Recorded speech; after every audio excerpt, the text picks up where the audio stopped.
grade. But let's talk about the technicalities. Starting out with this hair type. His hair type is actually really easy to spot. His hair type is a 4C.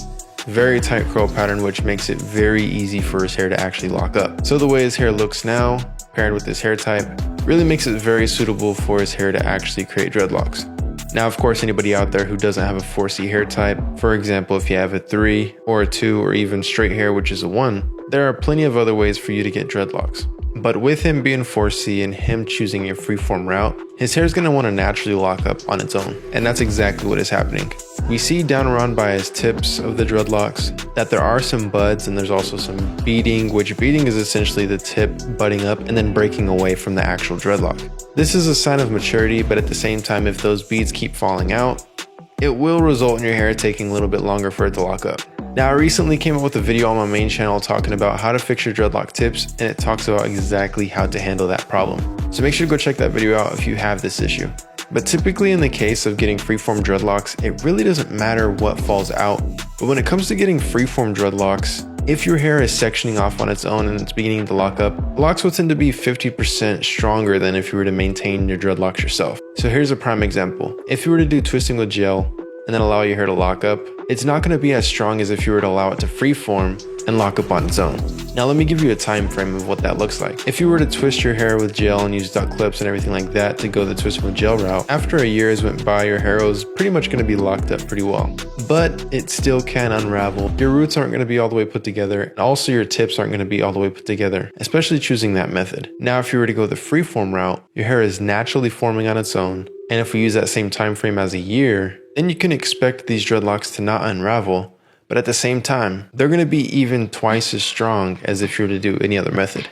And that is because your hair naturally wants to lock up, so therefore if you're doing freeform, it's going to be a stronger lock in general. But one thing we do notice about his dreadlocks is that they're kind of separated down the middle, and this will tend to happen. Your hair is going to want to separate on its own, and this is just a sign of how his hair naturally wants to lay down. Now, of course, his hair does stand up quite a bit, which leads me to believe that he does pull his hair up quite often. And even if he doesn't pull it up anymore, he did during the beginning stages. And that can simply be done by using a headband or even a hair tie if his hair is long enough to pull it into a ponytail. But that is how you get that look of the hair actually standing up. High Show Speed does have some cool looking dreads, and it's going to be interesting to see what his hair looks like here in the near future. But leading on to my number 4 is Steez Reese from Instagram. He honestly has some of the coolest looking dreadlocks. Right off the bat, we're able to see that he has thicker dreads, and with that, I mean, they're just more freeform like. And I just want to talk about his hair type really quickly, and it looks like he has about a, maybe even a 3A, maybe a 3B hair type, which is a really interesting hair type with dreadlocks. And with his hair being a 3B or a 3A, it makes sense why he does have those thick sections. But I do want to try to see if there's an origin of his dreadlocks, or just an original picture. And I mean, you can see he almost looks like completely different right here, but you can just see that he has thicker dreadlocks right here, and I'm pretty sure he maintained them to look this way with the thick dreadlocks. I don't believe he went freeform with these, but I mean, dang, they're really clean. Even in the beginning stage, they look really cool. But I want to look at his hair now with it being more mature. And honestly, he has some of the coolest looking locks. Like, look at these. Extremely clean. And I think what I like about his dreadlocks is they're extremely aesthetic. And what I mean by that is, like, there's people that have traditional locks, or there's people that, get dreadlocks because of, the way they believe or certain things like that. But I believe that there's people out there that get them to just have that aesthetic look. And these are just extremely aesthetic. They look really clean, even with them being thick. And I think that's kind of a misconception a lot of people have, is they think that you have to have really slim or very skinny dreadlocks in order to have them look, aesthetically pleasing. And I think, in my opinion, you can have thick dreadlocks. I mean, you can really have any kind of dreadlocks, freeform, twisting with gel, twist and rip, doesn't matter. There's many ways to make them look pleasing, aesthetically pleasing. One of those ways is, hairstyles. Like, look at this clean hairstyle. And just figuring out different ways to actually do hairstyles. Like, I'm actually about to do this video on my main channel of doing different hairstyles with the hair length that I have. which I would consider my hair short because it's not as long as it has been before. But obviously there's a lot of people out there that would consider my hair actually pretty long. But just finding out different hairstyles.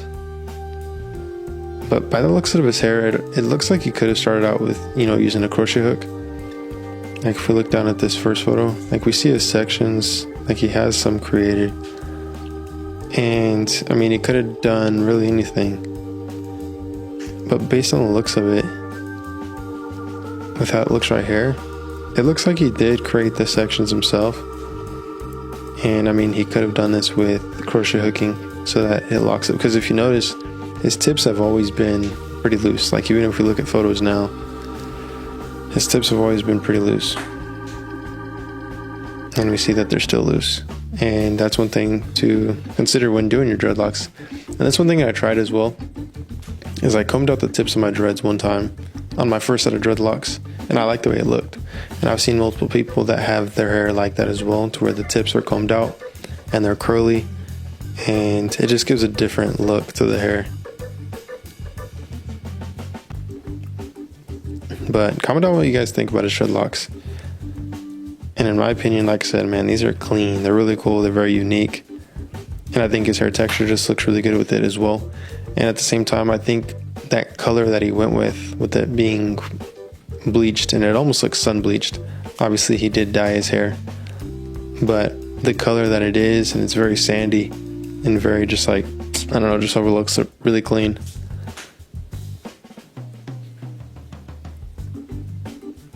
And he has like that, I know it's not like a real thing, but he has that kind of cartoon look to him. Or like even the dreadlocks are kind of that cartoon style, very over exaggerated. And what I mean by over exaggerated is, I mean, they're dreadlocks, but you guys get what I'm saying. Like they look like they would be in a cartoon, which is cool.